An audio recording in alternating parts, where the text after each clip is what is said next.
Banyak lagi doktor selepas ini. Tapi sebelum itu kita ke utara tanah air, dan kalau anda masih ingat pada tahun yang lepas kita telah ada isu-isu berkaitan dengan sebuah penjara di utara tanah air. Tapi bagaimana pula keadaannya sekarang? Apakah penularan di negeri Kedah? Kita bersama dengan Syuhada. Silakan.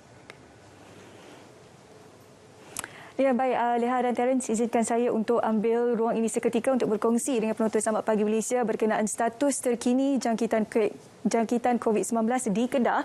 Seperti anda dapat saksikan sekarang ini, sebanyak 148 baru kes dilaporkan di sana, dan ini pecahan kes baru tersebut untuk setiap mukim dan juga daerah-daerah di sekitar negeri Kedah. Untuk pengetahuan anda semua, semalam dilaporkan sebanyak 1 kluster baharu dan juga 1 kematian, di mana kematian tersebut merupakan seorang lelaki berusia 80 tahun yang mempunyai sejarah penyakit seperti kencing manis, darah tinggi, jantung dan juga buah pinggang kronik. Okey, selain daripada itu juga kami ingin berkongsi kepada anda berkenaan statistik perkembangan terkini vaksinasi di Kedah. Untuk pengetahuan anda semua, setakat semalam sudah pun mencatatkan sebanyak 44.7% mereka yang sudah pun mendaftar untuk mendapatkan vaksin di sana, dan ini menjadikan jumlahnya adalah sebanyak 715,132 individu. Dan di sana juga peratusan untuk mereka yang sudah pun menerima suntikan vaksin tersebut adalah sebanyak 10.5%, dan jumlahnya kalau saya boleh kongsikan adalah 167,438 individu yang sudah pun divaksinasi. 21 lokasi pusat pemberian PPV di sana. Anda boleh dapatkan maklumat lanjut dengan senarai ini di laman sesawang vaksincovid.gov.my. Okey, seterusnya kami ingin bawa anda ke cerita pagi di Kedah. Seperti biasa hari ini kita akan bersama dengan rakan penyampai Rusiah Abdul Hamid yang akan berkongsi cerita pagi dari sana. Silakan.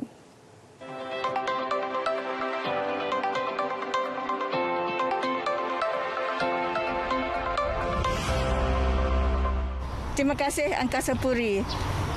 Pagi ini saya bersiaran di Kompleks APM daerah Kontesta di Anak Bukit untuk mengetahui pengurusan pengkebumian jenazah mangsa COVID-19 yang akan diperjelaskan oleh pengarah APM Negeri Kedah, Lieutenant Colonel Awang Askandar Ampuan Yaakob. Silakan Tuan. Terima kasih kerana sudi bersama kami untuk pagi ini. Kita ingin mengetahuilah bagaimana gerak kerja yang dilakukan oleh APM dan bersama agensi-agensi lain termasuk KKM ini. Terima kasih RTM. Terima kasih. Selamat pagi Malaysia. Kita jaga kita menghadapi pandemik ini. Semoga pandemik ini akan putus. Untuk Angkatan Pertahanan Awam Malaysia, APM, Negeri Kedah khususnya, punca kuasa garis panduan Kementerian Kesihatan Malaysia telah dikeluarkan pada tahun 2020. Pada tahun lepas, semasa kita respon kepada pandemik ini. Dan melalui garis panduan tersebut, Angkatan Pertahanan Awam telah diamanahkan sebagai penyelia pengurusan pengkebumian jenazah COVID-19 daripada hospital sampailah kepada proses pengkebumian. Itu ada tercatat dalam punca kuasa tersebut. Dan untuk Negeri Kedah, arahan ini telah kita dapat pada bulan Februari tahun ini, pada tahun ini, dan mula digerakkan pada 23 Mei apabila mangsa-mangsa COVID ini banyak kematian. Untuk khususnya Negeri Kedah, khususnya di Kontesta, 23 Februari proses daripada hospital dan pengkebumian diselia oleh Angkatan Pertahanan Awam dengan kerjasama daripada PDRM, KKM, Jabatan Agama dan komuniti setempat dan waris. Itu di antaranya. Dan setakat ini untuk Negeri Kedah kita terlibat dengan 6 daerah, iaitu Kontesta, Kubang Pasu, Pendang, Yan, Baling, Padang Terap. Dan setiap pasukan ada setiap daerah ada 2 pasukan dalam pengurusannya.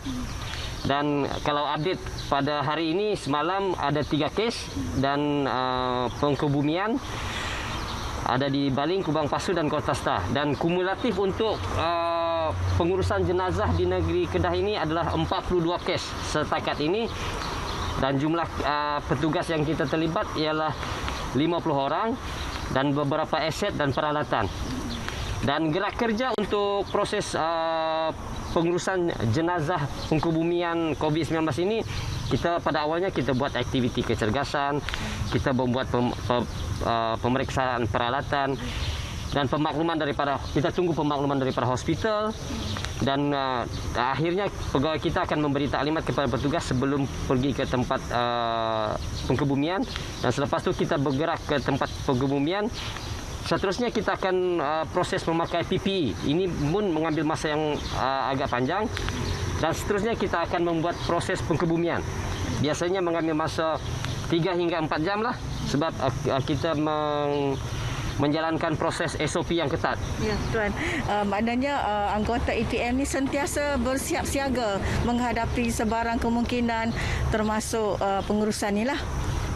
Ya, buat setakatlah Angkatan Pertahanan Awam khususnya APM Negeri Kedah memang sentiasa siap siaga, sebab pengalaman kita menguruskan bencana pandemik COVID-19 ini hampir setahun. Jadi kita dapat menimba pengalaman tersebut dan dapat mengatur gerak aset khususnya petugas kita lah di semua lapangan yang telah diamanahkan oleh Jawatan Kuasa Pengurusan Bencana Negeri, iaitu Pejabat Datuk Paduka SUK Negeri Kedah. Okey, terima kasih Tuan kerana sudi bersama kami untuk pagi ini. Terima kasih.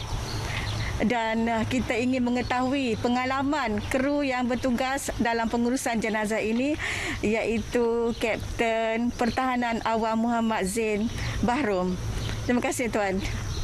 Boleh Tuan jelaskan sikit pengalaman? Okey, pengalaman daripada APM Kota Star, pengalaman daripada mengurus anggota.